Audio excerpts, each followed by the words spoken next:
የኢራን ጦርነት ከተቀሰቀሰ በኋላ ላለፉት 4 ወራት ያህል ተዘንግቶ የቆየው የዩክሬን ጦርነት በዚህ ሳምንት ዳግም የመገናኛ ብዙሃን ትኩረትን ስቦ ነበር የቆየው። የዩክሬኑ ፕሬዝዳንት ቮሎዲሚር ዜሌንስኪ ለሩሲያው አቻቸው ቭላዲሚር ፑቲን በጻፉት ግልጽ ደብዳቤ አራተኛ ዓመቱን የተሻገረውን ጦርነት ለማስቆም በሶስተኛ ሀገር በአካል ተገናኝተው እንዲመክሩ ጥሪ ማቅረባቸውን ተከትሎ ነበር ጉዳዩ ዳግም የዘገቦች ቀለብ ሆኖ የመጣው። ሁለቱን ሀገራት ሲያሸማግሉ የቆዩት ፕሬዝዳንት ዶናልድ ትራምፕ ስለ ጉዳዩ ተጠይቀው በሰጡት ምላሽ ሁለቱ መሪዎች ተገናኝተው መምከራቸው ሰላምን ለማስፈን ይረዳል ሲሉ ለንግግሩ ድጋፋቸውን ገልጸዋል። ዘነበ ኃይሉ በቀጣይ ጥንቅሩ ፕሬዝዳንት ዜሌንስኪ ስለጻፉት የንደራደር ደብዳቤና ተያያዥ ጉዳዮች ዳስሳል። የሚያቀርበው ብሩክ አስቀናው ነው።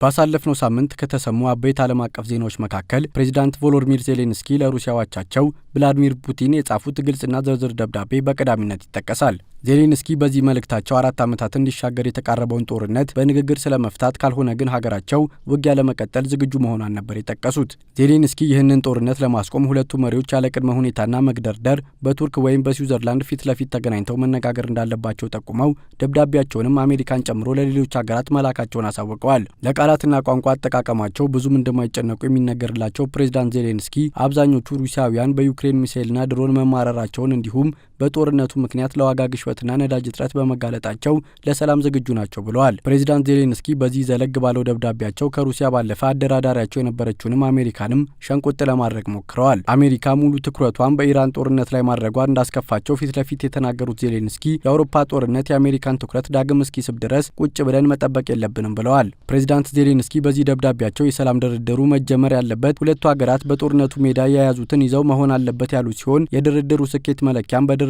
ወቅት በሁለቱ ሀገራት መካከል የተኩስ አቁም መድረስ መቻሉ ነው ብለዋል። ይህንን የተኩስ አቁም ስምምነትም አሜሪካ በበላይነት የመቆጣጠር አቅሟ አላት ያሉት ዜሌንስኪ ከፑቲን ጋር ለሚኖራቸው የፊት ለፊት ግንኙነትም ቁርጥ ያለ ቀንና ቦታ መመረጥ እንዳለበት አሳስበዋል። መሰሉን የመሪዎች ድርድር ለማስተናገድ የተሻሉ ናቸው ብለው ከጠቆሟቸው ሀገራት መካከልም ቱርክና ስዊዘርላንድን በቀዳሚነት ሲጠቅሱ የአረብ ሀገራትንም በአማራጭነት ጠቁመዋል። በደብዳቤያቸው አጋማሽ ላይ ፕሬዝዳንት ፑቲን የሰላምን መንገድ በፍጹም እንዳይፈሩት ይጠቁሙና አሁን ላይ ከእርሱ የሚጠበቀው ዋናው ጉዳይ በዚህ መንገድ ደፈር ብለው መጓዝ መጀመር ነው ይላሉ።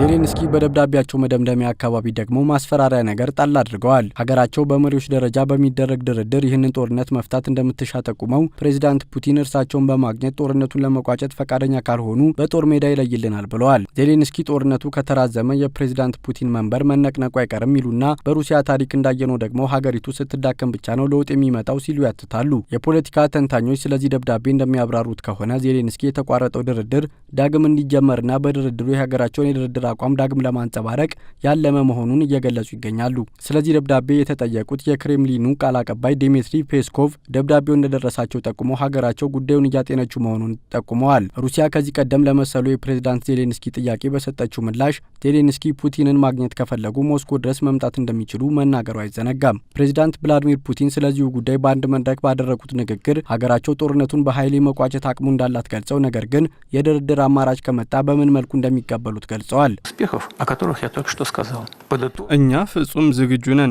እንዲሁም በአንካሬጅ ላይ ከፕሬዝዳንት ትራምፕ ጋር ባደረግነው ስብሰባ በተወያየንበት መሰረት ከዩክሬን ጋር በሰላማዊ መንገድ ስምምነት ላይ መድረስ እንፈልጋለን። በዚያ ስብሰባ ላይ የተወሰኑ የጋራ ስምምነቶችን እንድናደርግ ለሩሲያ ጥያቄዎች ቀርበው ነበር። ሩሲያም በአንካሬጅ በተወያየንባቸው የጋራ ስምምነቶች ላይ ተስማማለች። አሁን ዋናው ነገር የዩክሬን ወገን በእነዚህ ስምምነቶች ላይ መስማማቱ ነው። ያኔ ግጭቱ በፍጥነት ወደ ተፈጥሯዊ ሰላም ይመለሳል። договориться с Украиной мирными средствами.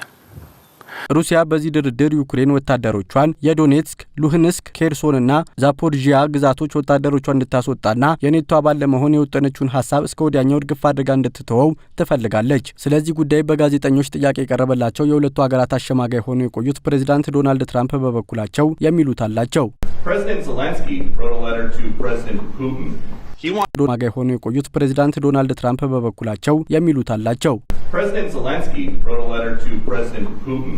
He wants the two of them to meet to hash out the end of the war in Ukraine because he thinks you are too busy with the war in Iran. Is he right? በዚህ ውስጥ ትልቅ ሚና እንዳለ አስባለሁ። ምን እያደረጉም እንደሆነ ጠንቅቄ ያውቃለሁ። ነገር ግን ቢገናኙ በጣም ጥሩ የሚሆን ይመስለኛል። ሊያደርጉትም ይገባል። ጉዳዩን ማጠናቀቅ አለባቸው። ይህ መሆኑ አይቀሬ ነው። ሁለቱም ወገኖች ስምምነት ላይ ለመድረስ እርስ በእርስ መተላለፍ ይኖርባቸዋል። እኔም እነዚህን የጋራ ስምምነት ሀሳቦች አቅርቤ ነበር። እነዚያ ሁለት በጣም ጥሩ የሆኑ ሰዎች፣ ሁለት በጣም አስደናቂ የሆኑ ውብ ሀገራት ሲስማሙ ማየት እንወዳለን።